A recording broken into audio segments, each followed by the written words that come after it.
आतंकवाद पर बड़ा प्रहार करने की तैयारी है। पीएम मोदी ने आतंकियों और आतंकिस्तान को दो टूक कहा है। धरती के किसी भी छोर में आतंकी हों, तलाश करेंगे और उनको जड़ से खत्म करेंगे। देश में बदले के लिए गुस्सा है। हिंदू मुस्लिम संगठन समेत राजनीतिक दल एक साथ आतंकिस्तान के खिलाफ ताल ठोक रहे हैं। आतंकवाद के खिलाफ दुनिया भारत के साथ है। साधु संतों ने आतंकिस्तान पर सर्जिकल स्ट्राइक की मांग की है। रिपोर्ट देखिए, फिर करेंगे चर्चा।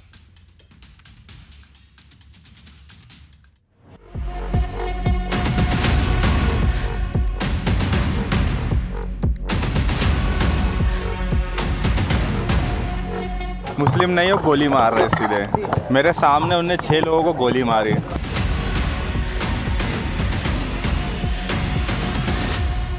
करने के लिए अपने जिले पे गोली भाई। पीएम मोदी की हुंकार, प्रचंड होगा प्रहार। हमले की साजिश रचने वालों को उनकी कल्पना से भी बड़ी सजा मिलेगी। मोदी सरकार को अब इसका इतना कठोर उत्तर देना चाहिए और मैं तो कहता हूँ कि पाकिस्तान पर सर्जिकल स्ट्राइक करनी चाहिए। अब आतंकियों की बची खुची जमीन को भी मिट्टी में मिलाने का समय आ गया है। आतंक पर एक्शन, बदला लेगा हिंदुस्तान। व्यवस्था होनी सुरक्षा के लिए सरकार को हथियार देना चाहिए, पब्लिक को भी। तो पब्लिक लड़ेगी। हाँ, मिलिट्री भी लड़ेगी, पब्लिक भी लड़ेगी, तो निडर होके जाएंगे। वो जान मान पे बनेगी तो लड़ना तो है ना। बगैर हथियार के क्या करेंगे। शास्त्र है कि नहीं है, हमें उससे मतलब नहीं है। और अब तुम्हारे घर के बेटा और बेटी को शस्त्र चलाना आना चाहिए। बचेंगे नहीं गुनहगार, बदले का प्लान तैयार। आतंकवादी दहशतगर्दों ने जो बर्बरियत के मुजाहरे किए हैं पहलगाम में, और वो नाकाबिले बयान है। उन्होंने आईडी देखकर उसके बाद उन्होंने चुना किनको उन्होंने मारना है या छोड़ना है। वो कहाँ से होता है? क्योंकि उनको सोच है कि मुसलमानों को दबाया जा रहा है।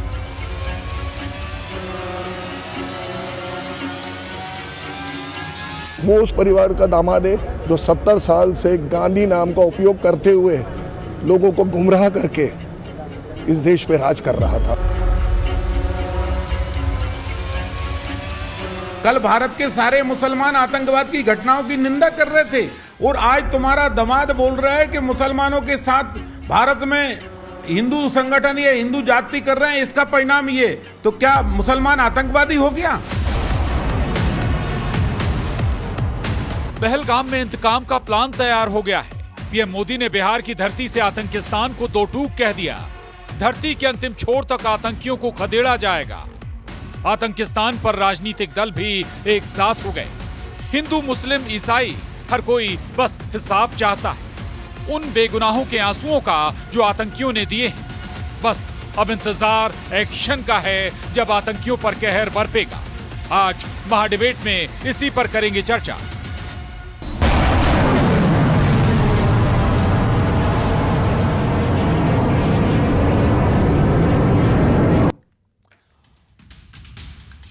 तो पहलगाम में हुआ आतंकी हमला सिर्फ भारत की ही नहीं, दुनिया के लिए भी चिंता का विषय है।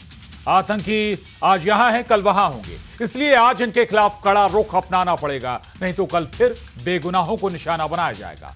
आज इसी पर करेंगे महाडिबेट में चर्चा, लेकिन पहले सवालों पर नजर।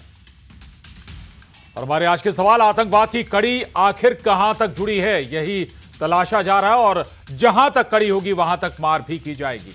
दूसरा सवाल, देश में गुस्सा कितना है तो बड़ा प्रहार आखिर उस हिसाब से होगा क्या। तीसरा सवाल, आतंकियों पर एक्शन, पाक में क्यों टेंशन, आखिर पाक क्यों दहला हुआ है। ये महत्वपूर्ण सवाल है, चर्चा का हिस्सा होंगे। सबसे पहले बेहद खास मेहमानों से मिला देते हैं। तौकीर निजामी साहब हमारे साथ मुस्लिम स्कॉलर हैं, बहुत स्वागत। अमित चौरसिया जी, प्रवक्ता कांग्रेस, स्वागत आपका। कर्नल रिटायर्ड उत्कर्ष सिंह राठौर साहब हमारे साथ, बहुत स्वागत आपका। स्वामी अनिलानंद महाराज जी, महामंडलेश्वर, आपका भी बहुत स्वागत। ब्रिज गोपाल लोया जी, प्रवक्ता बीजेपी, आपका भी बहुत स्वागत है। लेकिन आज आपको बता दें कि प्रधानमंत्री नरेंद्र मोदी ने बिहार की धरती से बहुत बड़ी बात कह दी। उन्होंने साफ कर दिया है कि कहीं भी हो, किसी भी छोर तक हो, आतंकियों को खोजा जाएगा और एक बार फिर से अब मिट्टी में मिलाने का वक्त इन्हें आ गया है। भारत की आत्मा पर प्रहार हुआ है और पीएम मोदी ने, साधु संतों ने भी इस पर बड़े बयान दिए। एक साधु संत कहते हैं कि सर्जिकल स्ट्राइक फिर होनी चाहिए। दूसरे शस्त्र की बात करें कि हिंदुओं को, सनातनियों को अब शास्त्र हो ना हो लेकिन शस्त्र जरूर होना चाहिए। सभी पहलुओं पर बात करेंगे। एक और पहलू होगा और वो होगा रॉबर्ट वाड्रा का। रॉबर्ट वाड्रा आखिर क्या कह गए, उस पर क्या कहते हैं लोग, उस पर भी थोड़ी सी चर्चा होगी। लेकिन सबसे पहले कर्नल रिटायर्ड उत्कर्ष सिंह राठौर साहब, आपसे समझना चाहूंगा, देश एक्शन चाहता है जिसकी लगातार 22 तारीख से चर्चा हो रही है, बात हम लगातार कर रहे हैं, आपसे भी इससे पहले बात हुई थी। वो एक्शन किस रूप में होगा, कैसे होगा, क्या उसका प्रोफार्मा हो सकता है या फॉर्मेट हो सकता है, उस नजरिए से भी थोड़ी सी समझाइएगा कि तीनों सेनाओं की प्रमुख राष्ट्रपति होती हैं और आज गृह मंत्री और विदेश मंत्री दोनों राष्ट्रपति से मिलकर भी आए हैं। कोई संकेत भी मिलता है क्या? कैबिनेट कमेटी की मीटिंग में जो फैसले लिए गए थे वो बेसिकली डिप्लोमेटिक थे, थोड़े से इकोनॉमिक थे, और उसके बदले में पाकिस्तान में आज मीटिंग हुई है और उन्होंने भी फैसले लिए हैं और वो भी डिप्लोमेटिक और इकोनॉमिक फैसले ही हैं मोटे तौर पर। तो अब दोनों तरफ से ये है कि कौन पहल करेगा और क्या हार्ड एक्शन क्या होगा, मिलिट्री एक्शन क्या होगा, क्योंकि अभी तक सिर्फ हमने इसकी भूमिका बांधी है जी। अब चूंकि हमारे ऊपर हमला हुआ है तो पूरा यही है कि हम हमला करेंगे। तो ये हमला कैसे होगा, ये एक बहुत बड़ा सवाल है। इसके कई तरीके हैं करने के, कह सकता हूं मैं जी, कि जैसे कि आप देखें, आप स्टैंड ऑफ अटैक की बात करते हैं तो आप इस्तेमाल कर सकते हैं अपनी एयरफोर्स का, जैसे हमने बालाकोट में किया था। वैसे ही हम अपनी मिसाइल फोर्स का इस्तेमाल कर सकते हैं, हम अपनी आर्टिलरी का इस्तेमाल कर सकते हैं, हम अपनी नेवी का इस्तेमाल कर सकते हैं, हम कॉम्बिनेशन इस्तेमाल कर सकते हैं, नेवी एंड एयरफोर्स कर सकते हैं, लैंड आर्मी और एयरफोर्स को कर सकते हैं। तो ये बेहतर होगा, बेहतर जानते हैं जो हमारे चीफ हैं और वो सारे, उन्होंने कोई ना कोई तो प्लान सुझाया होगा। तो वेट एंड वॉच कि किस तरीके से ये हमला होगा और पाकिस्तान को क्या चोट पहुंचेगी, पाकिस्तान इसका क्या खामियाजा भुगतेगा।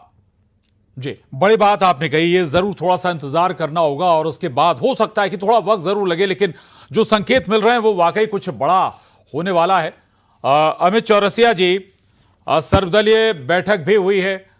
सबसे पहले चूंकि सर्वदलीय बैठक सभी दलों को एक साथ एक या कहें कि आम राय बनाने का प्रयास सरकार का है, कांग्रेस का स्टैंड यहां पर क्या होगा? जी नमस्कार प्रशांत जी। और देखिए, जो इस घटना को आपको दो तरीके से देखना होगा। एक तो जो घटना घटी, जो नरसंहार हुआ, विभत्स नरसंहार, उसको लेके पूरे भारत के एक एक कोने में ऐसा गहरा जन आक्रोश उमड़ रहा है जो कह रहा है कि अब एक सख्त एक्शन लीजिए, अब जुमलों की बारिश से काम नहीं चलेगा, अब खोखले दावों से, खोखली बातों से काम नहीं चलेगा, अब सख्त एक्शन लेने का जरूरी हो गया है, क्योंकि एक सोची समझी रणनीति के तहत पाकिस्तान ने ये हमला करवाया है, जिसके इनपुट सामने आ रहे हैं। कई नेशनल न्यूज के अंदर हम ये सारी चीजें देख रहे हैं। दूसरी चीज, इस घटना के घटने के बाद में सबसे पहली पहल अखिल भारतीय कांग्रेस कमेटी के हमारे राष्ट्रीय नेतृत्व राहुल गांधी जी ने और मल्लिकार्जुन खड़गे जी ने करी, सर्वदलीय बैठक बुलाई और हमने इस पे स्पष्ट कहा कि इस पूरे घटनाक्रम में हम इस समय केंद्र सरकार के साथ हैं। केंद्र सरकार जो भी निर्णय लेगी, पूरा विपक्ष उसमें साथ है और आज सर्वदलीय बैठक भी बुलाई। और एक दूसरा पक्ष ये भी है कि जो घटना घटी है, उस घटना के पीछे क्या कमियां रह गई थी, क्या कमजोरियां हमारी रही जो ये घटना घटी।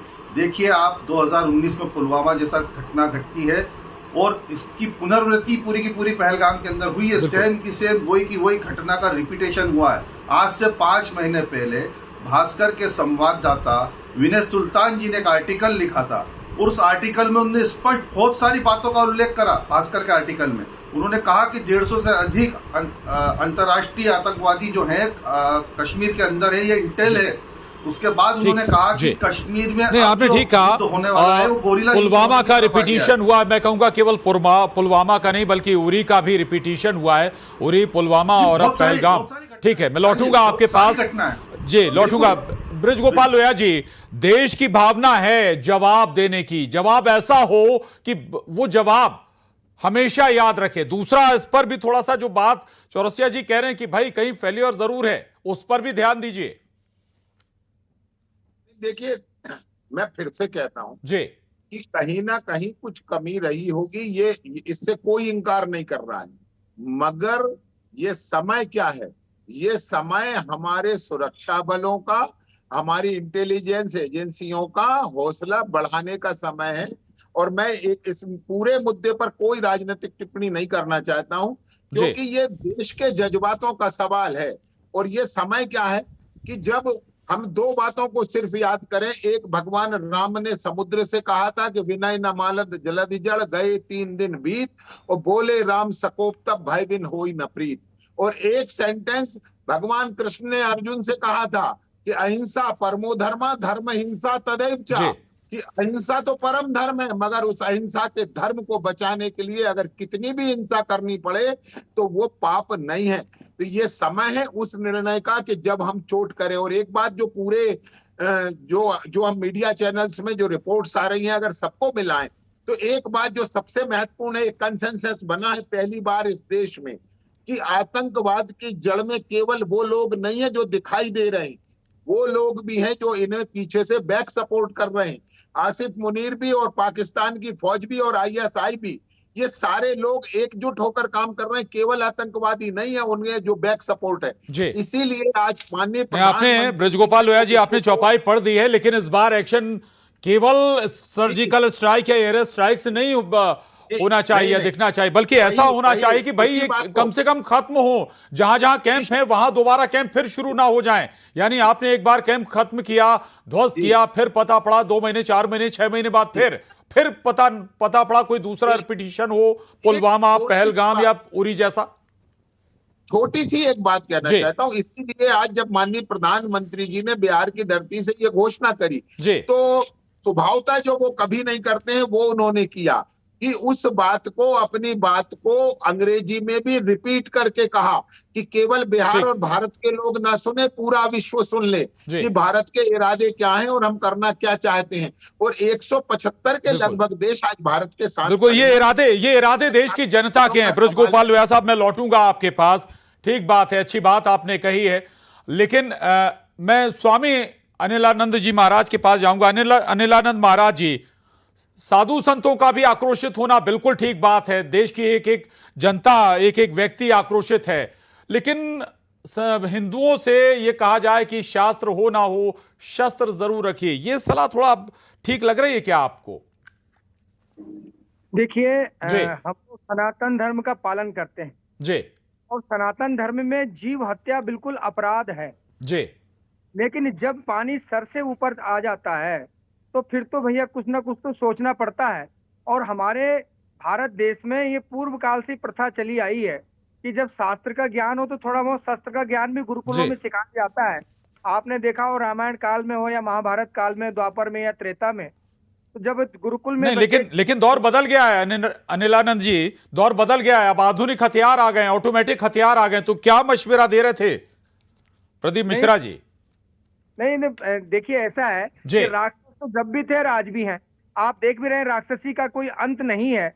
इस प्रकार से ये लोग, लेकिन वो उन्होंने अपनी सेफ्टी के लिए कहा। जब प्रदीप मिश्रा जी ने कहा तो हर व्यक्ति को अपनी सेफ्टी के लिए, हर सनातनी को, क्योंकि ये लोग बराबर हर समय टारगेट करने की कोशिश करते हैं, इसलिए प्रदीप मिश्रा जी ने कहा, ये नहीं कहा कि आप 24 घंटे साथ में लेके घूमिए, क्योंकि आप देखें कि प्रायः हर शहर में छोटी-मोटी घटनाएं ये देखते हैं कि मौका देखते हैं, इंजाम दे देते हैं। जी चलिए, ठीक बात है। आपने कहा कि हथियार 24 घंटे नहीं, लेकिन हाँ होना जरूर चाहिए। तौकीर निजामी साहब, ठीक बात है, ये कहा जाता है, बहुत बार बोला जाता है कि भाई आतंक का कोई धर्म नहीं होता, लेकिन पहलगाम में तो धर्म पूछकर गोली मारी गई।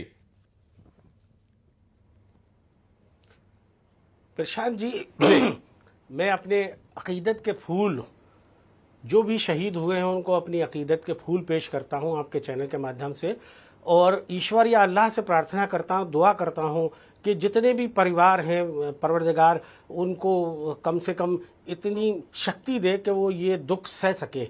आज पूरा भारत, पूरा देश गमगीन है। ना यहाँ किसी धर्म की बात हो रही है, ना किसी जाति की बात हो रही है, ना किसी समाज की बात हो रही है। आपने देखा होगा कन्याकुमारी से लेकर कश्मीर तक आज पूरे देश का मुसलमान रोडों पर नजर आ रहा है। और इस जो गंदे से गंदा कृत है, मैं तो कहता हूं कि इससे ज्यादा गंदगी और कुछ हो नहीं सकती कि हमारे देश के अंदर आकर घुसकर ऐसे गोलियां चलाकर निर्दोष निहत्थे लोगों पर गोलियां चलाई गई। लेकिन मैं ये कहना चाहता हूं कि अभी इंदौर से भी हमारे जो क्रिश्चियन समाज के साथी हैं वो वहां शहीद हुए हैं, मुस्लिम समाज के लोग भी शहीद हुए हैं। वहां कोई ऐसा नहीं है कि कोई धर्म या इंसानियत या इस तरह की बात हो। आज पूरा देश भारत की सरकार के साथ खड़ा है, बच्चा बच्चा खड़ा है। आज हम लोग खुद ये कहना चाहते हैं कि आज वो दिन आ गया है कि इस पाकिस्तान का नामो निशान मिटा देना चाहिए पूरा देश के और नक्शे से कहीं भी पता नहीं चलना चाहिए। जो पीड़ित हैं वो हमारे टीवी स्क्रीन पर लाइव भी आए थे न्यूज चैनल पर, जो आंखों देखी आंखें भर आई उस वाकया को सुन के, उन हालातों को सुन के। एक वाकया ये भी था कि भाई एक शख्स ने, एक जो पीड़ित है जिसकी मौत हो गई, उसने कलमा भी पढ़ दिया। पहले पूछा मुस्लिम है, कलमा पढ़िए, कलमा पढ़ाया, कलमा पढ़ दिया तो फिर चेक किया, आपके शरीर को चेक किया कि आप मुस्लिम हैं या नहीं, फिर गोली मार दी। तो ये क्या इसमें एक एंगल ये भी बनता है कि भाई हिंदू मुस्लिम को लड़ाने का प्रयास भी है? छोटा जवाब। देखिए प्रशांत जी, मैं यही कहना चाहता हूं कि ये एक जांच का विषय है। अभी पूरी तरह से इसकी पूरी जांच हो जाने दीजिए, सब चीजें सामने आ जाने दीजिए। आज हम कोई भी राजनीतिक बात नहीं करना चाहते हैं किसी भी तरह से, क्योंकि हम लोग सारे लोग इतने गमगीन हैं कि हमारे देश में ये जो हमला हुआ है, इंसानियत मारी गई है, इंसान मारे गए हैं, इंसानियत पर हमला हुआ है, ना कि किसी जात या धर्म पर हमला हुआ है। इसको आपको समझना पड़ेगा। मैंने पहले भी आपसे अर्ज किया कि यहाँ हिंदू, सिख, ईसाई सारे जो भी मजहब के लोग थे, उन मजहब के साथ में ये दरिंदगी हुई है। इस दरिंदगी का जवाब आज मुस्लिम समाज सारे लोग हम बहुत अच्छी बात है कि हिंदू, मुस्लिम, भारत सिख सभी समाज एक साथ चलने को तैयार हुए इस पूरे घटनाक्रम पर, और एक ही लाइन है कि भाई जवाब मिलना चाहिए, जवाब देना चाहिए पाकिस्तान को, उन दहशतगर्दों को। मैं फिर लौटूंगा कर्नल साहब के पास। उत्कर्ष सिंह राठौर जी, डेट्रॉयट मिसाइल का हमने परीक्षण किया, ये क्या इसके जरिए कुछ मैसेज देने की कोशिश होती है, स्ट्रेटजी का हिस्सा होते हैं? हमने सिंधु समझौता रद्द कर दिया, 60 दशक पुराना ये समझौता है, इसके क्या इंपैक्ट पड़ोसी मुल्क पर पड़ेंगे? क्या इस तरह के जो टैक्ट्स होते हैं या तरीके होते हैं उनसे भी दुश्मन को कमजोर किया जाता है, और क्या असर पड़ता है पाकिस्तान पर, क्या इंपैक्ट होगा? और देखिए, भारत बहुत बड़ा मुल्क है जी, और एक मिसाइल का परीक्षण हमें मैसेजिंग के लिए नहीं चाहिए जी। हमने जो मैसेजिंग देनी थी वो अपनी कैबिनेट कमेटी ऑन सिक्योरिटी के साथ में जो हमने वहां पर निर्णय लिए वो बता के दे दी जी। और कुछ निर्णय ना हमारे निगाह में आए, ना मीडिया के निगाह में आए हैं। वहां पे बाकी निर्णय भी जरूर लिए गए होंगे जो कि अभी तक पोशीदा हैं, गुप्त हैं, जो हम आने वाले दिनों में देखेंगे जी। एक मिसाइल का परीक्षण कोई बड़े मायने नहीं रखता, लेकिन हाँ, वहां मिसाइल का परीक्षण हुआ है, 70 किलोमीटर 80 किलोमीटर की रेंज है। तो आपकी सूचना के लिए बता दूं कि हिंदुस्तान के शस्त्रागार में ऐसी भी मिसाइलें हैं जो 5 से 6 हजार किलोमीटर का रेंज है, जो कि पाकिस्तान को पार कर सकती हैं लंबाई में और चौड़ाई में। तो वो अलग चीज है। तो हमारे पास वो क्षमता है जिससे कि पाकिस्तान जरूर थर्राएगा। पाकिस्तान भी अरब सागर के अंदर अपनी नेवी की ड्रिल कर रहा है, उसने भी वहां नो फ्लाई जोन बना करके नेवी की ड्रिल, लाइव फायरिंग की ड्रिल चल रही है। तो बिल्कुल ठीक कहा आपने राठौर साहब। हमारे पास इंटरकॉन्टिनेंटल बैलिस्टिक मिसाइलें भी हैं जो कॉन्टिनेंटल पार कर कर भी दागी जा सकती हैं। लौटूंगा मैं आपके पास। हमें चौरसिया जी, एक बात, थोड़ा जो महत्वपूर्ण मसला है जो निकल कर भी आया, जो पीड़ित हैं, रॉबर्ट वाड्रा का एक बयान लगातार चर्चाओं में, हमने अपनी इस स्टोरी में सुनवाया भी था। लोगों का बड़ा आक्रोश है उस पर। भाई एक तरफ देश एक तरफ खड़ा है, आपकी पार्टी भी साथ में खड़ी हुई है, ये वाड्रा साहब अलग बयान दे रहे हैं, क्यों? देखिए, कांग्रेस का बयान तो अपनी जगह स्पष्ट है। आज सीडब्ल्यूसी की बैठक हुई, उसके अंदर सारी बातें स्पष्ट कर दी। सभी ने कहा, जैसे मैंने कहा, राहुल गांधी जी ने अपना अमेरिका दौरा निरस्त करा, तत्काल भारत में आए। गृह मंत्री अमित शाह जी से उन्होंने चर्चा करी, उन्होंने कहा कि सख्त निर्णय लीजिए, पूरा विपक्ष आपके साथ है, हम सर्वदलीय बैठक बुला रहे हैं। लेकिन रॉबर्ट वाड्रा जी के बयान को लेकर भारतीय जनता पार्टी क्यों धूल दे रही? ये वो नफरती चिंटू है इसके पीछे जो मैं पार्टी की लाइन पर बात नहीं कर रहा हूं। आज जिस परिवार का एक सदस्य वो गया है, वो कह रहे हैं कि रॉबर्ट वाड्रा को देशद्रोही घोषित करना चाहिए, एक्शन लेना चाहिए उनके खिलाफ। इस बात से सहमत हैं आप? मैं वही कह रहा हूँ, रॉबर्ट वाड्रा जी के बयान को कांग्रेस से जोड़ के दिखाया जा रहा है, पूरी कांग्रेस को कटघरे में खड़ा किया जा रहा है। एक बात प्रशांत जी, ठीक है। दूसरी बात, अगर रॉबर्ट वाड्रा के बयान की बात की जाए तो एक पर्टिकुलर कुछ मीडिया वो इस पूरे देश में आतंकवादियों के नैरेटिव को गढ़ने का काम कर रही है, हिंदू मुस्लिम लाने का काम कर रही है। इस पर्टिकुलर कुछ मीडिया, मैं बोल रहा हूं आपके सामने पूरी जवाबदारी के साथ, कोरोना में हमने देखा एक वर्ग विशेष को टारगेट किया गया। नहीं, बयान देखिए, रॉबर्ट वाड्रा को कांग्रेस से आप कैसे अलग कर सकते हैं, ये तो सवाल बना रहेगा। लेकिन मैं बता रहा हूं, जो सवाल जिसने उठाया वो एक पीड़ित है, उसके परिवार का एक सदस्य गया है इस पहलगाम हमले में। ब्रजगोपाल लोया जी, बिल्कुल, मैंने यही लोया जी ये इसको लेके जो है, सुन ले, मैं आज कोई राजनीतिक नहीं कर रहा, मैं तो फिर से कह रहा हूँ, मैं तो पुनः रिपीट करके कह रहा हूँ, मैं आपसे कोई बहस नहीं करना, मैं इस विषय में बिल्कुल बहस नहीं करूंगा। पूरा देश गमगीन है, पूरा देश में आक्रोश है और इस समय हमारी सरकार के साथ खड़े। बिल्कुल प्रदीप लोहिया जी, मैं बिल्कुल डिस्टर्ब नहीं करूंगा आपको, आप अपनी बात रखिए। मुझे बहुत कुछ नहीं कहना, मैं तो फिर से कहता हूँ, पूरा देश एक साथ है। और एक साथ इसलिए है कि देखिए, यहाँ हमारे मुस्लिम स्कॉलर बैठे हैं, ये दुनिया के इतिहास में पहला इस तरह का आतंकी हमला है जिसमें धर्म पूछकर हमला किया गया।